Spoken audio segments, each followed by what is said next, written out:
harapan saya tidak ada kandidat manapun yang menjelek-jelekkan itu Kadir. Itu saya tidak setuju. Siapapun dia, itu saya nggak setuju.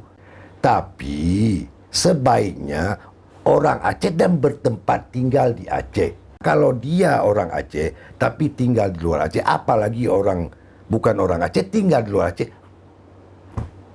bagaimana perahumu jalan?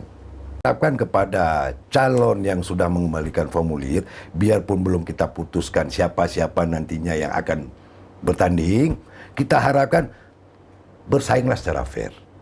Tidak usah perang opini di media, tidak perlu saling menjelek-jelekkan, tidak perlu membentuk yang tidaklah.